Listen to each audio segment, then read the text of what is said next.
আসসালামু আলাইকুম। Hello everyone, welcome back to my channel. আশা করছি আপনারা সবাই অনেক ভালো আছেন। আমিও আলহামদুলিল্লাহ অনেক ভালো আছি। আজকে আমি আপনাদের সাথে শেয়ার করব হোমমেড টমেটো সস রেসিপি।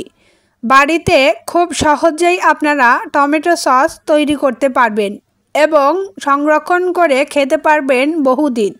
আমার আজকের রেসিপি ফলো করে যদি আপনারা বাড়িতে টমেটো সস তৈরি করেন তাহলে এটা খেয়ে বুঝতেই পারবেন না এটা বাড়িতে বানানো নাকি বাজার থেকে কেনা।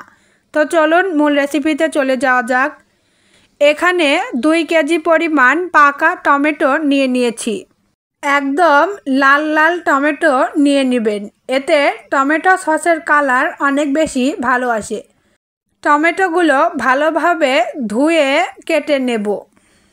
এরকম বড় বড় টুকরো করে কাটলেই হবে। এরপর 5-6টা শুকনো মরিচ দিয়ে দেব। এরপর এর মধ্যে দিয়ে দেব 2টা পেঁয়াজ কুচি, 1টা আস্ত রসুনের সবগুলো কোয়া এবং 2-3 টুকরা আদা। এবার 1 টুকরা দারচিনি এবং 3-4টা লবঙ্গ দিয়ে দেব। তারপর এর মধ্যে 1 কাপ পরিমাণ পানি দিয়ে দেব। এর চেয়ে বেশি পরিমাণ পানি দিলে টমেটো সসটা ভালো হবে না। ঢাকনা দিয়ে ঢেকে ভালোভাবে সিদ্ধ করে নেব। টমেটো অনেকটা সিদ্ধ হয়ে আসলে খুন্তির সাহায্যে একটু ভেঙে ভেঙে দেব। চুলা থেকে নামিয়ে ঠান্ডা করে নেব। ঠান্ডা হয়ে গেলে ভালোভাবে পেস্ট করে নেব, একদম মিহি। এবার একটা ছাঁকনি দিয়ে টমেটো পেস্টটাকে ভালোভাবে ছেঁকে নেব। চুলায় আবারও একটা কড়াই বসিয়ে দিয়েছি। এবার কড়াইতে ছেঁকে রাখা টমেটো পেস্টটুকু দিয়ে দেব। 1 কাপের চেয়ে কিছুটা কম পরিমাণ চিনি দিয়ে দেব। একটু পরপর নেড়েচেড়ে দিতে হবে, তা না হলে তলায় লেগে যেতে পারে। 1 চা চামচের চেয়ে একটু বেশি পরিমাণ শুকনো মরিচের গুঁড়া দিয়ে দেব। তারপর 1 চা চামচের চেয়ে একটু বেশি পরিমাণ লবণ দিয়ে দেব।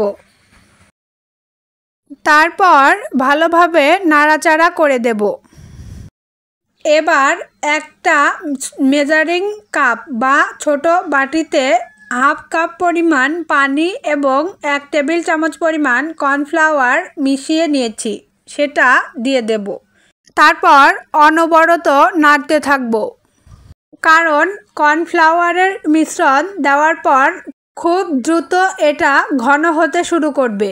এ সময় অনবরত নাড়াচাড়া না করলে তলায় লেগে যেতে পারে। অনবরত নাড়তে নাড়তে এটাকে বেশ কিছুক্ষণ জাল করে ঘন করে নেব। আমার ভিডিওটি যদি আপনাদের ভালো লাগে তাহলে অবশ্যই ভিডিওটিতে একটি লাইক দেবেন, কমেন্ট করবেন আপনাদের মতামত, শেয়ার করবেন ফ্রেন্ডস এবং ফ্যামিলির সঙ্গে এবং এরকম রেসিপি দেখতে হলে চ্যানেলটি সাবস্ক্রাইব করবেন। টমেটো সসের ঘনত্বে চলে আসলে এটাকে চুলা থেকে নামিয়ে নেব এবং ভালোভাবে ঠান্ডা করে নেব। ভালোভাবে ঠান্ডা করার পর এটাকে একটা এয়ারটাইট বক্সে ভরে রেখে দেব। আপনারা চাইলে টমেটো সসের বোতলেও ভরে রাখতে পারেন। বাড়িতে বানানো এই সস বাজারের কেনা টমেটো সসকেও হার মানাবে। আজ এই পর্যন্তই, দেখা হবে নেক্সট ভিডিওতে। আসসালামু আলাইকুম, আল্লাহ হাফেজ।